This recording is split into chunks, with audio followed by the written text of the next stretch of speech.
എനിക്ക് എൻ്റെ ഒരു ലൈഫ് സ്റ്റോറി പറയണമെന്നുണ്ട്. അപ്പോൾ അതിൽ തന്നെ എൻ്റെ കുറച്ച് പ്രശ്നങ്ങൾ അതിൽ തീരുമെന്ന് ഞാൻ പ്രതീക്ഷിക്കുന്നു. ചിലപ്പം ഈ വീഡിയോ ഇറങ്ങി കഴിഞ്ഞ് കഴിഞ്ഞാൽ കൂടുതലും എന്താ പറയുക, കൂടുതലും എനിക്ക് നെഗറ്റീവ് ആയിരിക്കാം. ചിലപ്പം എന്നെ സ്നേഹിക്കുന്നവർക്ക് ചിലപ്പം എന്താണ് വെറുക്കാം, ഒന്നും അറിയത്തില്ല എനിക്കിത് പറഞ്ഞു കഴിഞ്ഞാൽ എന്താവും. പക്ഷെ എന്തായാലും ഞാൻ എന്തായാലും പറയാമെന്ന് വിചാരിക്കുന്നു ഞാനിങ്ങനെ. പിന്നെ വരുന്ന ചോദ്യങ്ങൾ, വരാൻ പോകുന്ന ചോദ്യങ്ങൾ എന്താണെന്ന് വെച്ചാൽ, ഇതൊക്കെ നിനക്ക് എപ്പോഴാണോ പറയാൻ ടൈം കിട്ടിയേ, ഇതിന് മുന്നേ സമയമില്ലായിരുന്നു, അങ്ങനത്തെ കുറേ ടോക്കൊക്കെ വരാം. ഇത് മൊത്തം കേട്ട് കഴിയുമ്പോൾ കേട്ടോ, അങ്ങനെ കുറേ ടോക്കൊക്കെ വരാം. എന്താണെങ്കിലും ഞാൻ ഭയങ്കരമായിട്ടൊരു ഇൻട്രോവേർട്ടാണ് സത്യം പറഞ്ഞു. എനിക്കൊരു ഒന്നും അങ്ങോട്ട് സംസാരിക്കാൻ അറിയത്തില്ല വലുതായിട്ട്. അതൊക്കെ ഒരു ഒരു പ്രശ്നം ഉണ്ടായി അങ്ങനെ ഇതായി പോയതാണ്. പക്ഷെ എനിക്ക് ഞാൻ മാക്സിമം എന്നെ കൊണ്ട് പറ്റാവുന്ന രീതിയിൽ ഞാൻ ഇതൊക്കെ പറഞ്ഞ് നിങ്ങളെ ഒരു ഇതാക്കി തരാം, എൻ്റെ ലൈഫ് സ്റ്റോറി. അപ്പം നമുക്ക് തുടങ്ങാം. ലൈഫ് സ്റ്റോറി എൻ്റെ, അതായത് 2004 ഞാൻ ജനിക്കുന്നു. ആദ്യം എൻ്റെ സ്വന്തം അമ്മ ശാലിനി എന്നാട്ടെ എൻ്റെ സ്വന്തം അമ്മയുടെ പേര്. അപ്പം ഞാൻ തൃശ്ശൂരാണ് ജനിക്കുന്നതും. അപ്പം ആ സമയത്തുള്ള എൻ്റെ ഓർമ്മകൾ എന്താണെന്ന് വെച്ചാൽ അടിയാണ്. രണ്ടുപേരുടെയും ഭയങ്കരമായിട്ടുള്ള അടിയാണ് എൻ്റെ ഓർമ്മയിലുള്ള ആ ഒരു സമയം ഇങ്ങനെ ആലോചിക്കുമ്പോൾ. അവിടെ രണ്ടുപേരുടെയും ഭയങ്കര ഫൈറ്റ് മ്യൂസിക്കോട്ടെ, അവരുടെ ഭയങ്കരമായിട്ടുള്ള ഒരു അങ്ങോട്ടും ഇങ്ങോട്ടുള്ള അടി, അതാണ് ഈ കുഞ്ഞിലോട്ടെ കണ്ടിട്ടുള്ളത്. പിന്നെ ഓർമ്മയെന്ന് വെച്ചാൽ ഞാൻ അച്ഛൻ സ്കൂട്ടർ എടുത്ത് അവിടെ പോകാനായിട്ട് എത്തുന്നു. ഞാൻ ഭയങ്കര കരച്ചിൽ, കൂടെ പോകണമെന്ന് പറഞ്ഞിട്ട്. എന്നിട്ട് അങ്ങനെ സ്വന്തം അമ്മ അപ്പം എന്തോ എൻ്റെ 2-1.5 വയസ്സിലുള്ളപ്പം വേറൊരാളുടെ കൂടെ പോയി. അത് കഴിഞ്ഞിട്ടുള്ള സംഭവം കേട്ടോ ഈ സ്കൂട്ടറിൻ്റെ. അത് കഴിഞ്ഞിട്ട് അങ്ങനെ പോകാൻ വെച്ചാൽ അച്ഛനൊരു സ്കൂട്ടർ എടുത്തെന്തോ എവിടെ പോകാനായിട്ട് ഞാൻ പറഞ്ഞു ഞാനും വരുന്നു. അച്ഛൻ പറഞ്ഞു വരണ്ട ഇവിടെ നിന്നു. അച്ഛനൊരു കൂട്ടാനും ഉണ്ടായിരുന്നു, കൂട്ടാൻ്റെ സ്കൂട്ടറും കണ്ട, ആ സ്കൂട്ടർ എടുത്തോണ്ടാകുന്ന ആ സ്കൂട്ടറും എടുത്തുകൊണ്ട് പോയിട്ട് പുള്ളി സൂയിസൈഡ് ചെയ്യാനായിട്ട് കണ്ട് നോക്കിയതാണ്. നേരെ ഒരു ലോറിയുടെ ഫ്രണ്ടിലൊക്കെ കൊണ്ടിരിക്കാനൊക്കെ പോയി. പക്ഷേ 2 പേർക്കും ഒന്നും പറ്റിയില്ല. ഒരു കടത്തിൻ്റെ ഫ്രണ്ടിൽ പോയി 2 പേര് ഇരുന്ന് ഞാൻ കരഞ്ഞു. എനിക്കൊന്നും പറ്റിയില്ല, അച്ഛൻ്റെ മുട്ട് മാത്രം മുറിഞ്ഞു. അതൊക്കെയാണ് എനിക്ക് എൻ്റെ ആ ടൈമിലെ ഓർമ്മകളെന്ന് പറഞ്ഞത്. കൂടുതൽ ആ ടൈമിൽ ഇവർ 2 പേരുടെ അടിയാണ് എനിക്ക് ഭയങ്കരമായിട്ട് ഓർമ്മയുള്ള. കുഞ്ഞിലോട്ടേ കാണുന്നത് ഈ സംഭവം അടി അടി അടി അടി. പിന്നെ അത് കഴിഞ്ഞിട്ട് ഞങ്ങൾ എൻ്റെ 2-3 വയസ്സുള്ളപ്പോഴത്തേക്ക് ഞാനും അച്ഛനും കൊല്ലത്ത് വന്നു. പിന്നെ എന്നെ നോക്കുന്നത് അച്ചാമ്മ, വലിയമ്മ, വച്ചല്ലേ, പിന്നെ എനിക്ക് 2 അനിയത്തിമാരുണ്ട്, പാറൂട്ടി, ചേച്ചി. അവരുടെ ഒപ്പമൊക്കെ ആയിരുന്നു എൻ്റെ ആ ഒരു 5ാം ക്ലാസ് വരെ. എൻ്റെ അതിൻ്റെ ഇടയ്ക്ക് അച്ഛൻ്റെ സെക്കൻഡ് മാരേജ് ആയി, വീണ എന്ന് പറയുന്ന ഇതായിട്ട്. അവരായിട്ടും ഇത് തന്നെയായിരുന്നു. ആ സമയത്ത് അച്ഛനായിട്ട് എനിക്കൊരു കോണ്ടാക്റ്റേ ഇല്ലാതായിപ്പോൾ. എന്ന് പറഞ്ഞാൽ അച്ഛൻ എപ്പോഴും അവിടെ ആയിരിക്കും, ഈ വീണ എന്ന് പറയുന്നത് അവിടെ ആയിരിക്കും, വീട്ടിലായിരിക്കും. വൈകിട്ടൊരു ടൈമുണ്ട്, ആ ടൈമിലെല്ലാം എന്നെ ഒന്ന് കാണും.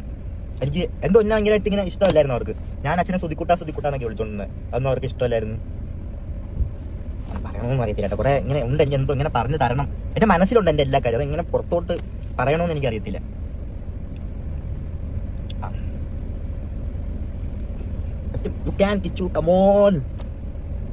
അപ്പം അങ്ങനെയൊക്കെ പ്രശ്നങ്ങൾ, അവിടെ അടി, ഭയങ്കരമായിട്ടുള്ള അടി, ഭയങ്കര സീൻ. അപ്പം എനിക്ക് ഓരോ കാര്യങ്ങൾ എനിക്ക് ഇതുണ്ട്, മനസ്സിലാവുന്ന ഒരു സമയമാണ് ടൈമൊക്കെ. ഭയങ്കരമായിട്ട് അടി. പിന്നെ അവർക്ക് ഒരു വണ്ടി ഉണ്ടായിരുന്നു. ഒരു വണ്ടിക്കകത്ത് അവർക്ക് കല്യാണം കഴിക്കുന്നതിന്, അച്ഛനെ കല്യാണം കഴിക്കുന്നതിന് മുന്നേ അവരുടെ സെക്കൻഡ് മാരേജ് വരുന്നത്. അവർക്കതിൽ ഫസ്റ്റ് 2 പിള്ളേരും ഉണ്ട് അവർക്ക്. അതൊക്കെ ഞാൻ അറിയുന്നത് കുറേ കഴിഞ്ഞിട്ടാട്ടോ. എൻ്റെ അടുത്ത് അത് കാര്യമൊന്നും പറഞ്ഞിട്ടില്ല. അങ്ങനെ ഒരു സ്കൂട്ടർ എടുത്ത് ഞങ്ങൾ സ്കൂട്ടർ എടുത്തപ്പം അതിനകത്തൊരു പേരിട്ടിട്ടുണ്ടായിരുന്നു, കുഞ്ഞാറ്റ എന്ന് പറഞ്ഞിട്ട്. അപ്പോഴാണ് ഞാൻ അറിയുന്നത്, എനിക്ക് അറിയാവുന്നത് ആ സംഭവം. 2 പിള്ളേർ എന്നെ ഒരുമാതിരി ഇങ്ങനെയാണ് കണ്ടുകൊണ്ടിരുന്നത്. അച്ഛനെ കാണാൻ പറ്റത്തില്ല, ഇങ്ങനെ വൈകിട്ടും എല്ലാം കാണാം. എന്നോട് എന്തോ ഒരു ഇതായിരുന്നു, പ്രശ്നമായിരുന്നു. പിന്നെ അത് കഴിഞ്ഞിട്ടെന്തോ രാത്രിക്ക് അച്ഛൻ വീട്ടിൽ വന്നു. പിന്നെ അച്ഛനെ എപ്പോഴും എൻ്റെ കൂടെ ഉണ്ടായിരുന്നു. പിന്നെ അത് കഴിഞ്ഞ് അത് അങ്ങനെ ലൈഫ് ഇങ്ങനെ പൊക്കോണ്ടിരിക്കുന്ന.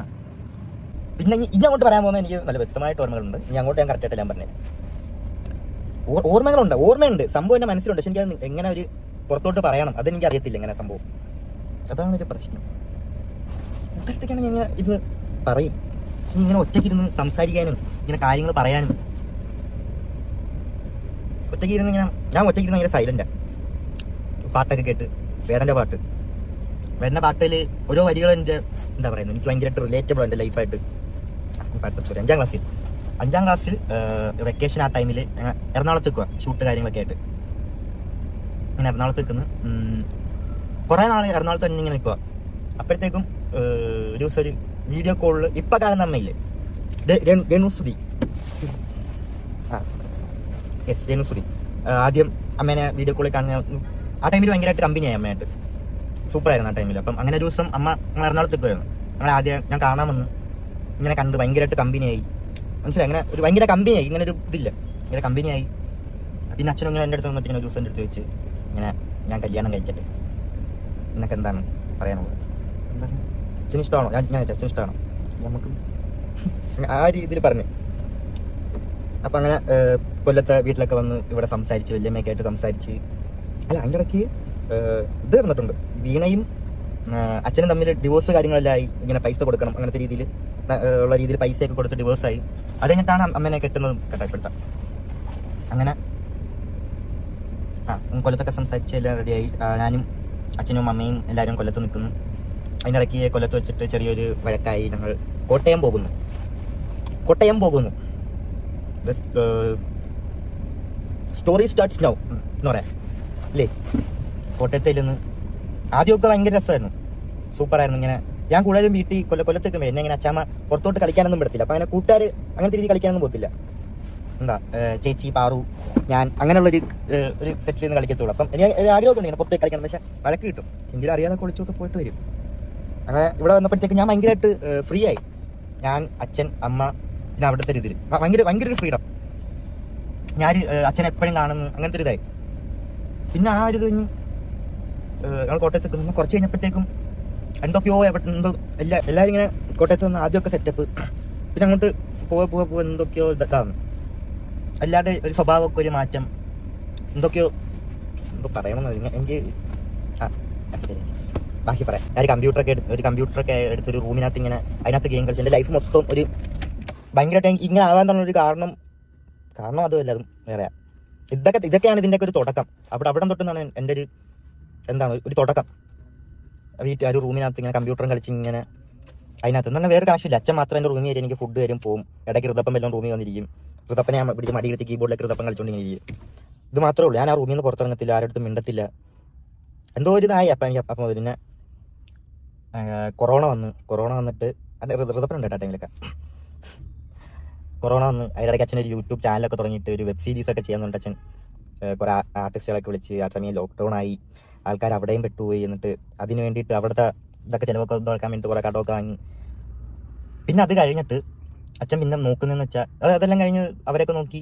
ഈ നോക്കുന്നതിനിടയ്ക്ക് ഈ മൊത്തം എന്ന് പറഞ്ഞാൽ ഞാൻ, അച്ഛൻ, അമ്മ, ഋതപ്പൻ, അമ്മയുടെ ചേച്ചി, അളിയൻ, അതായത് രമ്യ ചേച്ചി, അളിയൻ, അവരുടെ 2 മക്കൾ, പപ്പ, അമ്മ, ഇവരെ ഇത്രയും പേരുടെ ചിലവ് അച്ഛൻ ഒറ്റയ്ക്ക് നോക്കിക്കൊണ്ടിരിക്കുന്ന. മനസ്സിലായോ? അത് ആ ടൈമിൽ ഇങ്ങനെ അച്ഛനാണെങ്കിൽ ഈ അച്ഛൻ്റെ എൻ്റെ ഒരു മെയിൻ സ്വഭാവം നോ പറയാൻ അറിയത്തില്ല ആരുടെ മുന്നിൽ. അത് ഞങ്ങൾക്ക് 2 പേർക്കും അറിയാം. ഞങ്ങളുടെ കൊള്ളാത്ത സ്വഭാവം അതായിരുന്നു, നോ പറയാൻ അറിയത്തില്ല. ഓപ്പോസിറ്റ് നിൽക്കുന്ന ആൾക്കൊരു വിഷമമാവുമോ, ഒരു സംഭവമാണ് മെയിനായിട്ടുള്ളൊരു പ്രശ്നം. ഞാൻ ഇപ്പം ഞാനൊന്നും ഓരോ കാര്യം പറയാത്തതും ബാക്കി പറയാം.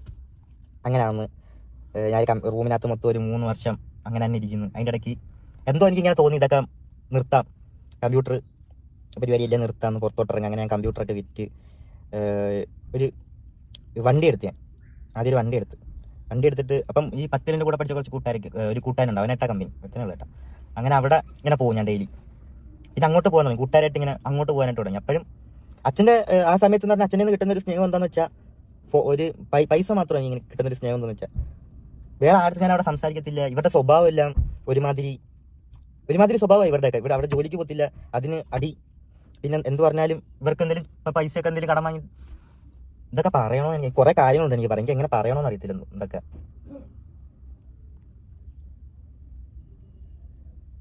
കുറേ ഇതൊക്കെ ഉണ്ടായിരുന്നു, എങ്ങനെ പറയണ്ടേന്ന് അറിയത്തില്ല. മനസ്സിൽ എനിക്കിങ്ങനെ പുറത്ത് കൊണ്ടുവരുന്നോന്ന് അറിയത്തില്ല. അതൊക്കെ കൊണ്ട് എൻ്റെ ഒപ്പം എപ്പോഴും ഒരുത്തർ ഇങ്ങനെ കൂടി ഇരുത്തുന്ന അവനാകുമ്പം അവന് നല്ലപോലെ അറിയാം ഞാൻ എന്തായിരിക്കും അടുത്ത പറയാൻ വരുന്ന, എന്താ എൻ്റെ മനസ്സിൽ. അതാ എൻ്റെ കൂട്ടുകാർക്ക് അങ്ങനെ, എൻ്റെ കൊല്ലത്തുള്ള കൂട്ടുകാർക്ക് എല്ലാം ഞാൻ എന്താണ് അടുത്ത് പറയാൻ പോകുന്നത്, എൻ്റെ ലൈഫിൽ എന്തൊക്കെ നടന്നിട്ടുണ്ട്, ഇതുവരെ എന്തൊക്കെ നടന്നിട്ടുണ്ട് എല്ലാം അമ്മമാർക്ക് അറിയാം. അതാണ് ഞാൻ അത്ര ധൈര്യത്തോടെ അമ്മമാരെ ഒരു വീഡിയോ ചെയ്യാനാണെങ്കിലും എന്തെങ്കിലും കാര്യം സംസാരിക്കാനാണെങ്കിലും അമ്മമാരെ ഇരുത്തുന്നത്. എന്നെ കാട്ടി നല്ലല്ലോ അമ്മമാർ സംസാരിക്കും. അതാണ് ഒരു പ്രശ്നം, എനിക്ക് സംസാരിക്കാൻ അറിയത്തില്ല. പിന്നെ എവിടെ അങ്ങനെ പോകുന്നു, അങ്ങനെ ലൈഫ് അങ്ങനെ കൂട്ടുകാരത്ത് മാത്രം ഒരു കണക്ഷൻ ഇല്ല. വീട്ടുകാർ ഇങ്ങനെ പുറത്ത് പോകുന്നു, കൂട്ടുകാർ അങ്ങനെ നടക്കുന്നു. മൊത്തത്തിൽ ഒരു റൂമിൽ ഇരുന്നൊരു വട്ടായി പോയിരുന്നു, ആരുമില്ല. ഇങ്ങനെ ഗെയിമും കളിച്ചിങ്ങനെ സംസാരിച്ചിങ്ങനെ ഇരിക്കുന്നു. അതൊക്കെ ഇങ്ങനെ കൂട്ടുകാരൊക്കെ ആയി കുറച്ച് എന്താ പറയണ്ട, കുറച്ച് ബാഡ് ഹാബിറ്റ്സ് ഒക്കെ തുടങ്ങി. കുറച്ച് ഡ്രഗ്സ് ഒക്കെ യൂസ് ചെയ്യാൻ തുടങ്ങി ഞാൻ. പിന്നെ അന്ന് വലിയ ഇതില്ലാതെ അങ്ങനെ വലിയ ഇതൊന്നുമില്ല, കുഴപ്പമൊന്നുമില്ല, അങ്ങനെ അത്ര അഡിക്റ്റഡ് ഒന്നുമില്ല. ഇങ്ങനെ പൊക്കോണ്ട് നിൽക്കുന്നു. അതിനിടയ്ക്ക് ഒരു ദിവസം ഞാനച്ഛന് ഷൂട്ടിനാണെങ്കിലും ഞാനച്ഛന് സംസാരിക്കുന്ന ഭയങ്കരമായിട്ട് എപ്പോഴാന്ന് വെച്ചാൽ ഞാനച്ഛന് ഷൂട്ടിന് പോകുമ്പോൾ ഞാനും അച്ഛനും മാത്രമേ ഉള്ളൂ. അപ്പം ഞാനച്ഛൻ ഇങ്ങനെ ഇരുന്ന് സംസാരിക്കും ഓരോ കാര്യങ്ങൾ, ആ കോട്ടയത്തെ ആണെങ്കിലും ഇങ്ങനത്തെ കാര്യങ്ങളും ഇല്ല ഇങ്ങനെ സംസാരിക്കും. അപ്പോഴും ഒരു കാര്യം പറയാൻ പറ്റും. അപ്പം ഇങ്ങനെയൊക്കെ നിൽക്കുന്ന സമയത്ത് ഞാനൊന്ന് കൊല്ലത്ത് ചോദിച്ചായിരുന്നു, വിളിച്ച് ഞാൻ കൊല്ലത്ത് വന്ന് നിൽക്കട്ടെ. അപ്പം അവരങ്ങനെ സമ്മതിച്ചില്ല. അപ്പം അന്നോട്ട് എനിക്ക് പിന്നെ ഭയങ്കരമായിട്ട് ഇങ്ങനെ എനിക്ക്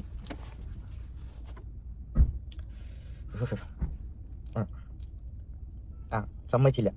അവിടെ തന്നെ നിന്ന് അങ്ങനെ ഇങ്ങനെ പോകുന്നു. അപ്പം വെക്ക ഒരു ദിവസം അച്ഛൻ, ഞാൻ ഷൂട്ടിൻ്റെ കാര്യമൊക്കെ പറഞ്ഞില്ല, അപ്പം അങ്ങനെ സംസാരിക്കുന്നതൊക്കെ. അപ്പം ഒരു ദിവസം അച്ഛൻ വന്നിട്ട് പറഞ്ഞു, നാളെ ഷൂട്ടുണ്ട്, ഒരു ഫ്ലവേഴ്സിൻ്റെ പ്രോഗ്രാം ഉണ്ട്, നീ വരണ്ട, അച്ഛനങ്ങ് പൊക്കോളാം. അമ്മയ്ക്ക് അതും ഇതൊക്കെ ഓരോ പ്രശ്നങ്ങളായിരുന്നു, എന്നെ കൊണ്ടുപോകുന്നത് ഷൂട്ടിന്, ഞങ്ങൾ രണ്ടുപേരും പോകുന്നത്. അതൊന്നും അമ്മയ്ക്ക് അങ്ങനെ ഒരു താല്പര്യമില്ലാത്ത സംഭവമൊക്കെ ആയിരുന്നു. അതിൻ്റെ ഇടയിൽ അടിക്കണ്ടായിട്ടുണ്ട്. എന്തോ ആർക്കും എന്നെ അങ്ങോട്ട് ഇഷ്ടമല്ലായിരുന്നു. അങ്ങനെ ഒരു അട്ടായിപ്പോയിരുന്നു. അങ്ങനെ അപ്പോഴും എനിക്ക് എന്തെങ്കിലുമൊക്കെ എൻ്റെ വിഷമങ്ങളാണെങ്കിലും എന്തെങ്കിലും പറയാനായിട്ടാണെങ്കിലും എനിക്ക് വിളിക്കാനായിട്ടും അച്ഛനൊന്നും ഒരാളുണ്ട്. എനിക്ക് എന്തൊക്കെ ചെയ്തെന്ന് പറഞ്ഞാൽ, എനിക്ക് എന്തൊക്കെ വിഷമമുണ്ടെന്ന് പറഞ്ഞാൽ എനിക്ക് ഒരാളെ വിളിക്കായിരുന്നു. അച്ഛൻ എന്തൊക്കെ ചെയ്താലും എനിക്ക് വിളിക്കായിരുന്നു. ആ ഒരു ധൈര്യം ഇങ്ങനെ ഭയങ്കരമായിട്ട് എനിക്ക് ഉണ്ടായിരുന്നു. വെക്ക ഒരു ദിവസം ഷൂട്ടിന് പോകണ്ടെന്ന് പറഞ്ഞിട്ട് പിറ്റേ ദിവസം എന്നാൽ രാത്രി വിളിച്ചിട്ട് എൻ്റെ അടുത്ത് പറഞ്ഞിട്ട് രാവിലെ ഒരു 4 മണിക്ക് ആകുമ്പോൾ വരും, നീ എന്നെ ഒന്ന് ചങ്ങനാശ്ശേരി ഒന്ന് വിളിക്കാൻ പറഞ്ഞു. ഓക്കെ, അങ്ങനെ 4 മണിയായപ്പം വിളിച്ച് ഫോൺ എടുത്തില്ല. എന്നിട്ട് ഞാൻ കിടന്നു തുടങ്ങി. ഞാൻ വിചാരിച്ച് അച്ഛനെപ്പോഴും ഈ ഷൂട്ടിനൊക്കെ പോയിട്ട് ഉറങ്ങിപ്പോകുന്ന സ്വഭാവമുണ്ട്. അപ്പം ഫോൺ എടുക്കത്തില്ല എന്നുള്ളൊരു ഇതായി. ഞാൻ കിടന്ന് ഉറങ്ങാം, രാവിലെ എന്തെങ്കിലും വരും. അപ്പം അങ്ങനെ ഉറങ്ങി. വെക്ക എന്നെ അമ്മ ഒന്ന് ഇങ്ങനെ തട്ടി എണീപ്പിച്ചിട്ട്, ഞാരാ എനിക്ക് അച്ഛനെന്തോ പറ്റിയെന്ന് തോന്നുന്നു, ഒന്ന് വിളിച്ചു നോക്കാം. ഞാനിപ്പം പിന്നീക്കുന്ന നേരെ അച്ഛൻ്റെ ഫോണിലോട്ടൊക്കെ വിളിക്കുന്നു. ഫോണിലോട്ട് വിളിച്ചിട്ട് എടുക്കുന്നൊന്നുമില്ല, ഫോൺ സ്വിച്ച് ഓഫ് ഒക്കെ പറയുന്നു. അപ്പോൾ ആൾക്കാരൊക്കെ ഞാൻ വരാൻ തുടങ്ങി. അപ്പം എനിക്ക് മനസ്സിലായി എന്തോ ഇതായിട്ടുണ്ട്. ഇവിടെയൊക്കെ ഞാൻ നേരെ ആദ്യം അനൂപേട്ടനെ വിളിച്ചിട്ട് എന്തോ പറ്റിയ അനുപേട്ട അച്ഛൻ. അനുപേട്ടൻ പറഞ്ഞിങ്ങനെ രക്ഷിക്കാൻ പറ്റിയില്ല, സോറി എന്ന് പറഞ്ഞിട്ട് ഫോൺ ഇങ്ങനെ കട്ട് ചെയ്ത്. ആ ഫോൺ എടുത്ത് എറിഞ്ഞ്, എന്തോ അനുപേട്ട പറയുന്നത്, അങ്ങനെ അനുപേട്ടൻ ചോദിച്ചാൽ എന്തോ അനുപേട്ട പറയുന്ന. അപ്പം ഒരു കാലിൻ്റെ എൻ്റെ ശരീരം മൊത്തം ഇങ്ങനെ തണുത്തു പോയി ഭയങ്കരമായിട്ട്. എന്തൊക്കെയാണ് നടക്കുന്ന ആ ടൈമിൽ ഒന്നും അങ്ങോട്ട് അറിയാൻ വയ്യ. എന്തൊക്കെയോ നടക്കുന്നു, ആരൊക്കെയോ വരുന്നു എൻ്റെ അടുത്ത്, എന്തൊക്കെയോ ഒരു സിനിമയിലൊക്കെ നടക്കത്തില്ല അതുപോലെ ഇങ്ങനെ നടക്കുന്നു. ആരൊക്കെ വന്നിട്ട് എന്നെ ഒരു വണ്ടിയിൽ കയറ്റി ഇങ്ങനെ കൊണ്ടുവന്നു പൊക്കോണ്ട്. അതിനിടയ്ക്കുള്ളൊരു ഇത് പറഞ്ഞുതരാം. വണ്ടി പൊക്കോണ്ട് വെക്കുമ്പം ഇവർ നേരെ എനിക്കപ്പോഴും എൻ്റെ മനസ്സിലെ വിചാരം എന്ന് വെച്ചാൽ രൂപേട്ടൻ വല്ല പ്രാങ്ക് വല്ലതാണോ, അത് എനിക്കങ്ങോട്ട് ഒരു അക്സെപ്റ്റ് ചെയ്യാൻ പറ്റുന്നില്ല. എനിക്ക് അവിടെ ചെന്നാലും എനിക്ക് ഇനി ഒരു സമാധാനം കിട്ടത്തുള്ളൂ, എനിക്ക് ചെല്ലണം. അപ്പോഴത്തേക്കും കാറിങ്ങനെ പൊക്കോണ്ട് വെക്കാനെടുത്ത് ഇവർ അടിച്ചു പൊളിയാണ് പോകുന്ന വഴിക്ക്. ഒരു 5 സ്റ്റാർ ഹോട്ടലിൽ ഞാൻ ഇങ്ങനെ ഇരിക്കുക, എന്തോ ചെയ്യണമെന്ന് അറിയത്തില്ല. എനിക്ക് എൻ്റെ മനസ്സിൽ വരുന്നതെന്ന് വെച്ചാൽ ഞാൻ അങ്ങോട്ട് എന്തോ ചെയ്യും, ഋതപ്പനെ ഞാൻ ഇങ്ങനെ നോക്കും. എനിക്ക് ഇതൊക്കെ ഭ്രാന്തടിച്ച് ഇങ്ങനെ എന്തോ ചെയ്യണമെന്ന് അറിയത്തില്ല. സ്റ്റക്കായി ലൈഫ് ഇങ്ങനെ നിൽക്കുക, എന്തോ അങ്ങോട്ട് എങ്ങനെ ഒന്നും അറിയത്തില്ല, ഇങ്ങനെ നിൽക്കുക. ഇവർ 5 സ്റ്റാർ ഹോട്ടലിൽ കയറി ഫുഡ് കഴിക്കുന്നുണ്ട്, തുപ്പലിറക്കാൻ പറ്റുന്നില്ല എനിക്ക്, ഒന്നും മിണ്ടാതെ. എനിക്ക് അന്നോട്ട് തുടങ്ങി എനിക്കൊന്നും റെസ്പോൺസ് ചെയ്യാൻ പറ്റുന്നില്ല, എനിക്ക് ഒന്നിനോടൊന്നും. ഭയങ്കരമായിട്ട് ഒറ്റയ്ക്ക് ഇങ്ങനെ എന്തോ ആയിപ്പോയി. ഞാൻ ഹോട്ടലിൽ കയറുന്നു, ഫുഡ് കഴിക്കുന്നു, വീണ്ടും പോകുന്നു. ആശുപത്രി എത്തുന്നവരെ ചിന്തിക്കും ഇതൊക്കെ ഒരു പ്രാങ്ക് എന്നായിരിക്കണേ, അങ്ങനെ എന്തെങ്കിലുമൊക്കെ ആയിരിക്കണേ. പക്ഷെ പോകുന്ന വഴിക്ക് ഒരു ന്യൂസ് ഇട്ടേക്കുക, ന്യൂസിനകത്ത് കണ്ട്. പക്ഷെ എനിക്ക് അപ്പോഴും എനിക്ക് അങ്ങോട്ട് അക്സെപ്റ്റ് ചെയ്യാൻ പറ്റുന്നില്ല. എന്തോ നേരെ ചെന്ന ആദ്യ അച്ഛനെ അവിടെ പോയി കണ്ട് ഇങ്ങനെ അകത്ത് ഒരു ആൾക്കാരൊക്കെ ഉണ്ട്. അപ്പം ഇങ്ങനെ കൊണ്ടുവന്ന് ഒരു റൂം ഇങ്ങനെ തുറന്നപ്പോഴത്തേക്കും ഇങ്ങനെ ഒരു തുണി ഇങ്ങനെ മാറ്റി കാണിച്ചു.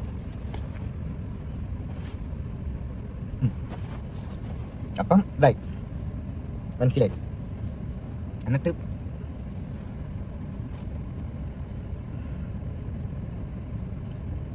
എന്തോ ചെയ്യണമെന്ന് ഇങ്ങനെ അറിയത്തില്ല.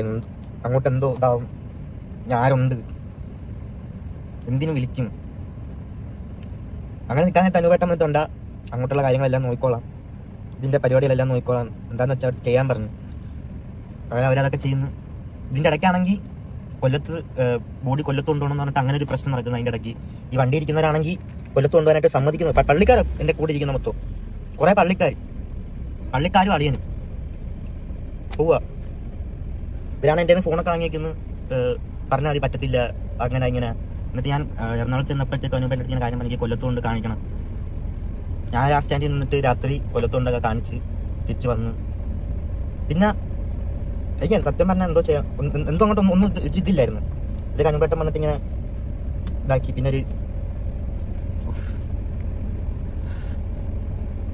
അങ്ങനെ ഇതെല്ലാം പരിപാടിയെല്ലാം സംഭവം എല്ലാം കഴിഞ്ഞു. അപ്പോഴത്തേക്കും ഈ പള്ളിക്കാരും ഈ പപ്പ അമ്മയുടെ അച്ഛൻ കൂടെ ഒരു ബില്ല് റെഡി ആയിക്കൊണ്ട് എൻ്റെ കൊണ്ട് തന്നു. 1,80,000 രൂപ അങ്ങാണ്ട് മൊത്തം അച്ഛൻ്റെ സംഭവങ്ങളെല്ലാം ഇതാക്കിയതിന് 1,80,000 രൂപ ബില്ലെന്ന് പറഞ്ഞിട്ട് എൻ്റെ കൊണ്ട് തന്നത്. ഫ്ലവേഴ്സാരുടെ കൊടുക്കുന്ന പറഞ്ഞിട്ട് എൻ്റെ കൊണ്ട് തന്നു. ഞാൻ പനൂപ്പൻ്റെ അടുത്ത് ഇങ്ങനെ വിളിച്ചിട്ട് ഇങ്ങനെ കാര്യം പറഞ്ഞു, ഇങ്ങനെയൊക്കെ പറയുന്നത്. പനൂപ്പേട്ടൻ പറഞ്ഞൊരു ഒരു പുള്ളിയും കൂടെ വിടാം, എന്നിട്ട് നീയും ആ ചേട്ടനും കൂടെ പോയി എല്ലായിടത്തും നീ തന്നെ പോയി ബില്ലുണ്ടാക്കി ഇതാക്കാൻ പറഞ്ഞു. അങ്ങനെ ഞാനും നായിൽ വർക്ക് ചെയ്യുന്ന ചേട്ടനും ആ ചേട്ടനും കൂടെ വന്ന് ഞങ്ങൾ ഇതൊക്കെ ചെയ്തിട്ടുണ്ട്. അതെല്ലാം അവിടെ ഇവിടെ പോയി എല്ലാവരും ബില്ല് റെഡിയാക്കി 89,000 രൂപ കണ്ടു മൊത്തം. ഞാൻ ഡയറക്റ്റ് വന്നുകൊണ്ട് എല്ലാവരും ഇങ്ങനെ പൈസയൊക്കെ കുറച്ച് തന്നു.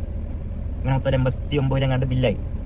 അത് ഞാൻ ഇട്ട് കൊടുത്തു ഫ്ലവേഴ്സാർ. അത് അനുപേട്ടൻ എല്ലാവരും കൂടെ ചെയ്തതെല്ലാം പൈസ എല്ലാം ക്ലിയർ ചെയ്ത് എല്ലാം കഴിഞ്ഞ് ഒറ്റയ്ക്കായി ഞാൻ. ആ ടൈമിൽ ആദ്യമൊക്കെ അമ്മ എല്ലാവർക്കും ഭയങ്കര സ്നേഹമായിരുന്നു എന്നോട്. ആ ടൈമിൽ അച്ഛൻ വെച്ച ടൈമിൽ ഞാൻ വെച്ച് ഒരു സ്നേഹം ഇങ്ങനെ കിട്ടുന്നുണ്ട്. എന്തോ എല്ലാ കാര്യത്തിനും എൻ്റെ കൂടെ ഇങ്ങനെ ആൾക്കാരുണ്ട്. പക്ഷെ അത് പിന്നെ കുറച്ച് കഴിഞ്ഞപ്പോഴത്തേക്കും അതുമില്ല. എനിക്കെന്തോ ചെയ്യണമെന്ന് അറിയത്തില്ല സത്യം പറഞ്ഞാൽ.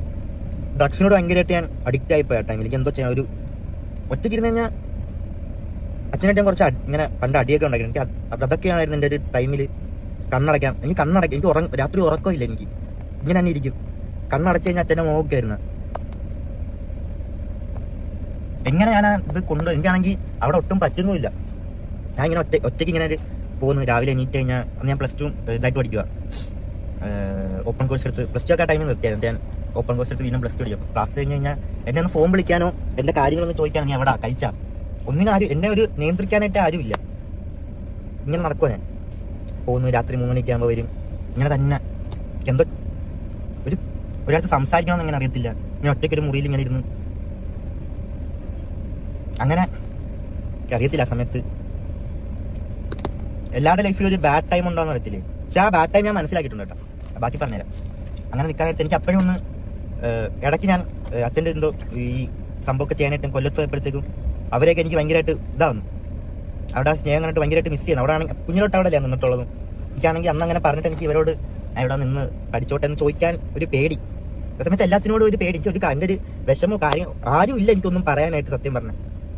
ഞാൻ ആ ഒരു സമയത്തൊരു പ്രശ്നം ഇതൊക്കെ എനിക്കൊന്ന് ഒറ്റയ്ക്ക് ഇരുന്ന് ആ സമയത്ത് ഒരു ഇതൊക്കെ കിട്ടുന്നു പറഞ്ഞാൽ ഇങ്ങനത്തെ ഒരു കാര്യങ്ങളൊക്കെ അറിയാമായിരുന്നു. നല്ല സ്വഭാവം അല്ലാതെ പക്ഷെ ഞാൻ മനസ്സിലാക്കി. എന്നിട്ട് ഞാൻ ആ ടൈമിൽ എന്തൊരു ജോലി ഈ റബ്ബറിൻ്റെ ഒരു ജോലിക്കാണ് ഇങ്ങനെ പോയത്. ഒരു കൂട്ടാൻ്റെ വഴിയിൽ ഇങ്ങനെ അവിടെ വെച്ചിട്ട് വല്യമ്മ രാത്രി ഇങ്ങനെ വീഡിയോ കൂടെ അങ്ങനെ ജോലി ചെയ്യുന്നുണ്ട്. അപ്പം അങ്ങനെ വല്യമ്മ അതൊക്കെ കണ്ടിട്ട് കരച്ചിലൊക്കെ ആയി.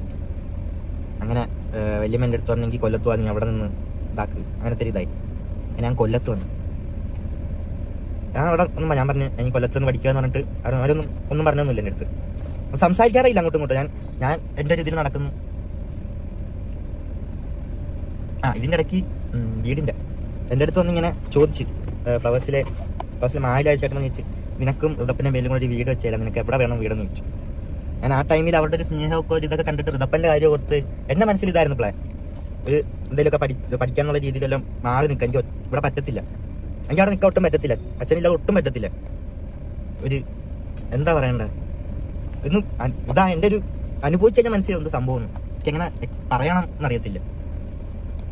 ഞാൻ കൊല്ലത്ത് വന്നപ്പോഴത്തേക്ക് ഞാൻ ഈ പരിപാടിയെല്ലാം ഞാൻ നിർത്തി. മനസ്സിലായോ? കൊല്ലത്ത് നിന്ന് എനിക്കൊരു 3 കൂട്ടുകാരെ കിട്ടി. പണ്ടോട്ടുള്ള കൂട്ടുകാരാ. എൻ്റെ കുഞ്ഞിലോട്ട് ഞാൻ കൊല്ലത്ത് പഠിച്ചുകൊണ്ട് വന്നപ്പം ഉള്ള കമ്പനിയാണ്. അവരുടെ പേര് എനിക്ക് ഒരിക്കലും പറയാതിരിക്കാൻ പറ്റത്തില്ല. ഹാഫിസ്, സെയ്ദ് അലി, ആഷിഖ്. എൻ്റെ ലൈഫ് മറ്റേ മഞ്ഞുമൽ ബോയ്സില്ലേ അതിനകത്ത് കുഴിയിൽ താഴെ കിടക്കുമ്പം ഒരു കൈ തരത്തില്ലേ, അതിന് എന്തോ ഒരു വീണ്ടും ഒരു കുറെ പ്രതി കിട്ടുന്നൊക്കെ പറയത്തില്ലേ. ആ കൈ ഇങ്ങനെ പൊക്കി തന്ന കൈ ഇങ്ങനെ എന്നെ പൊക്കിയെടുത്താൽ 3 പേര്. എൻ്റെ ലൈഫ് മൊത്തത്തിൽ എനിക്ക് സംസാരിക്കാൻ ഒരു മിണ്ടാതെ ഇങ്ങനെ ഒരിടത്ത് തന്നെ ഇങ്ങനെ ഇരിക്കുക, ഒന്നും സംസാരിക്കാൻ അറിയത്തില്ല. എനിക്ക് എന്തോ ഇങ്ങനത്തെ കുറെ കാര്യങ്ങൾ ഇങ്ങനെ ഉപയോഗിച്ച് മാത്രം ഇങ്ങനെ നിൽക്കുന്നു. 3 പേരും കൊല്ലത്ത് വന്നിട്ട് 3 പേരെ ഇങ്ങനെ എന്നെ കൊണ്ടുപോയി ഇങ്ങനെയൊക്കെയാണ് കൂട്ടുകാരപ്പോഴാണ് സത്യം പറഞ്ഞാൽ മനസ്സിലാവുന്നത്. എല്ലാത്തിൽ നിന്ന് എനിക്ക് മാറാൻ പറ്റി.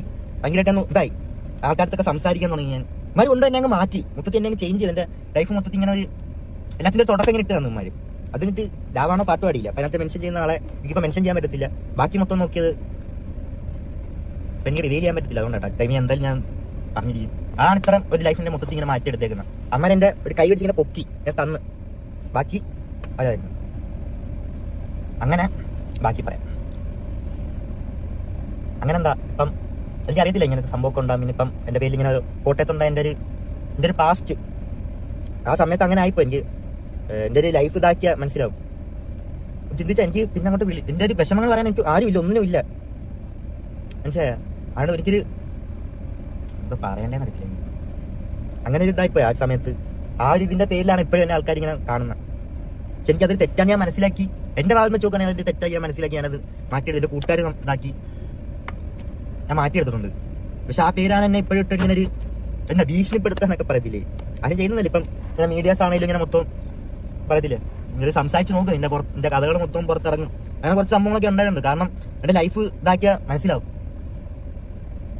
ഭയങ്കര ഒറ്റപ്പെട്ട് ഇങ്ങനെ ഇതായിപ്പോയി സമയത്ത് കട്ടിക്കുട്ടികളൊക്കെ ആയിരുന്നു.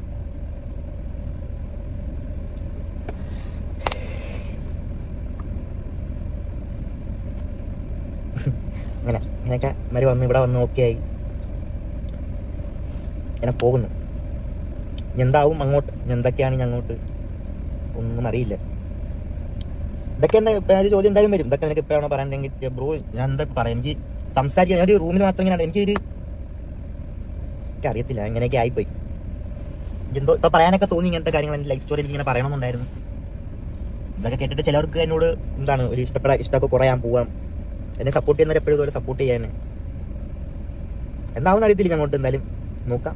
ഞാൻ ഇപ്പം ഓക്കെയാണ്, ഒരു കാര്യമില്ല. ഞാൻ കൊല്ലത്ത് ഹാപ്പി ആയിട്ട് ഇപ്പോൾ പോവാം.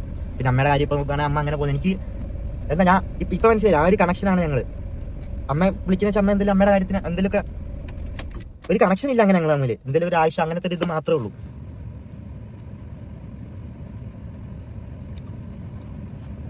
അപ്പം അങ്ങനെയൊക്കെയാണ് കാര്യങ്ങൾ.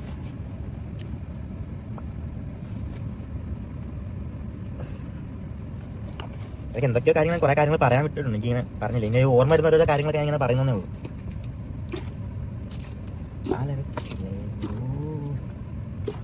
ഇപ്പം എന്താ ഇങ്ങനെ പറയാൻ കാരണം എന്ന് ചോദിച്ചാൽ, ഇങ്ങനത്തെ ഓരോ ഇതൊക്കെ ഇറങ്ങിയിട്ടേ ഇപ്പം പറഞ്ഞ കുറച്ച് കൂട്ടുകാരുണ്ടല്ലോ, ആ കൂട്ടുകാരുടെ അമ്മയെ പോലും എനിക്കൊന്ന് ഫേസ് ചെയ്യാൻ പറ്റാത്ത സിറ്റുവേഷനൊക്കെ.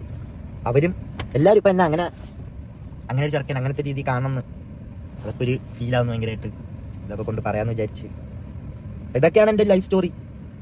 എന്താണേലും നോക്കാം. ഇപ്പം ഇത്രയൊക്കെ ആയില്ലേ, ഇത്രയൊക്കെ അനുഭവിച്ചില്ല, ഇത്രയൊക്കെ കാര്യങ്ങൾ പഠിച്ചില്ല. ഇനി എന്നെ കൊണ്ട് പറ്റും. ഞാൻ ഒറ്റയ്ക്ക്. അപ്പം ഈ വീഡിയോ കണ്ടിട്ട് എന്താന്ന് വെച്ചാൽ നിങ്ങൾ തന്നെ ഇതാക്കുക.